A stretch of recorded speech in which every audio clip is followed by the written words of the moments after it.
इस कहानी की शुरुआत 31 मार्च 1909 को होती है, जब बेलफास्ट आयरलैंड में व्हाइट स्टार लाइन ने एक लग्जरी विशाल जहाज बनानी शुरू की।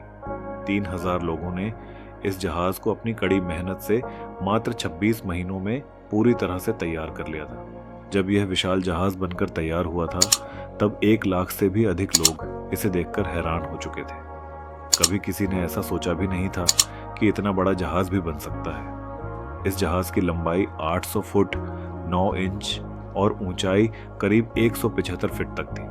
उस समय टाइटैनिक जहाज को बनाने में $7.5 मिलियन खर्च हुए थे, जिन्हें यदि आज के हिसाब से देखें तो यह कीमत करीब $145 मिलियन तक होगी। जब यह जहाज पूरी तरह से बनकर तैयार हुआ, तभी इसमें छोटा मोटा डेकोरेशन का कार्य चलता ही रहा और अंत में 2 अप्रैल 1912 को यह विशाल और लग्जरी जहाज बनकर पूरी तरह तैयार हो चुका था।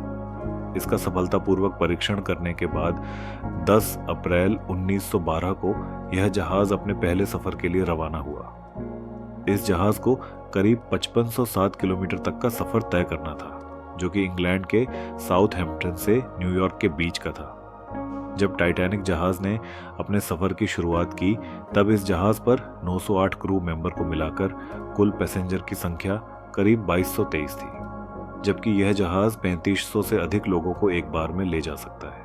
इस जहाज में कुछ लोगों को तो मात्र इसलिए बैठाया गया था कि व्हाइट लाइन के 2 अलग अलग जहाज़ों में कोयले की कमी हो गई थी और फिर टाइटैनिक में पर्याप्त स्थान होने के कारण इन्हें भी इस जहाज में शिफ्ट कर दिया गया था। सफर के शुरू के 4 दिनों तक तो यह जहाज बिना किसी समस्या के अपने गंतव्य की ओर बढ़ रहा था, लेकिन 4 दिन बाद 14 अप्रैल की रात को 11:40 पर मनुष्य की इंजीनियरिंग के द्वारा बनाया गया यह जहाज कुदरत के बनाए आइसबर्ग यानी पानी पर तैरती बर्फ से जा भिड़ा।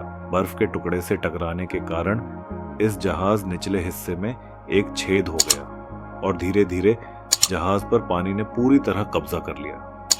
देखते ही देखते इस जहाज पर सवार यात्रियों में अफरा तफरी फैल गई। डूबते लोगों को बचाने के लिए लाइफ बोट को प्रयोग में लाया जाने लगा।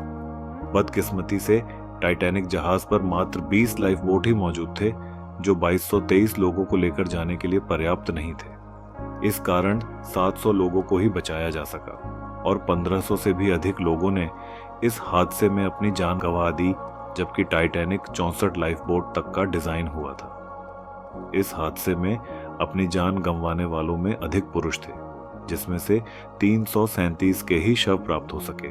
जब जहाज में पानी भर रहा था और जहाज डूब रहा था, तो लोगों की जान लाइफ बोट के द्वारा बचाई जा रही थी, जिसमें प्रोटोकॉल के अनुसार बच्चों और महिलाओं को सबसे पहले बचाया गया। इस जहाज पर इंसानों के अलावा 9 कुत्ते भी मौजूद थे, जिनमें से 2 को सही सलामत निकाल दिया गया। जहाज में पानी के भर जाने पर काफी लोगों ने तैरकर अपनी जान बचाने की कोशिश की, परंतु पानी का तापमान -2 डिग्री होने के उनकी जान अधिक समय तक नहीं बच सकी, क्योंकि इतने तापमान में कोई भी साधारण व्यक्ति केवल 20 मिनट तक ही जीवित रह सकता है। इतना सब घटित हो जाने के बाद भी टाइटैनिक जहाज के म्यूजिक ग्रुप ने हार नहीं मानी। वह अपना साहस दिखाते हुए सभी का मनोबल बढ़ाने के लिए गाते रहे और उन्हें खुश करते रहे। बर्फ के टुकड़े से टकराने के 2 घंटे 40 मिनट बाद यानी 2:20 के करीब यह पानी में डूबा और इसे 15 मिनट का समय समुद्र तल तक पहुंचने में लगा। टाइटैनिक जहाज जब डूबा थी, तब 2 महीने की मिलेविना डी नाम की एक बच्ची को बचा लिया गया था, जिसकी मृत्यु हाल ही में 31 मई 2009 को 97 वर्ष की उम्र में हुई है। यही एकमात्र टाइटैनिक जहाज की आखिरी यात्री थी। मात्र कुछ समय में ही इंसान द्वारा बनाई गई सबसे बड़ी चीज पूरी तरह से चकनाचूर हो चुकी थी और इस जहाज के साथ उन लोगों की उम्मीदें भी डूब गई जो अपनों के घर आने का इंतजार कर रहे थे। जब यह जहाज बर्फ से टकराया था, तब यह 2 भागों में बंट चुका था। ये दोनों टुकड़े आपस में 600 मीटर पर मौजूद थे। यह जहाज 2 टुकड़ों में कैसे बटा, यह अभी तक सभी के लिए रहस्य बना हुआ है। यह जहाज 1912 में डूबा था, लेकिन 1985 में जाकर इसे ढूंढा जा सका। मतलब इसे ढूंढने में करीब 73 वर्ष का समय लग गया।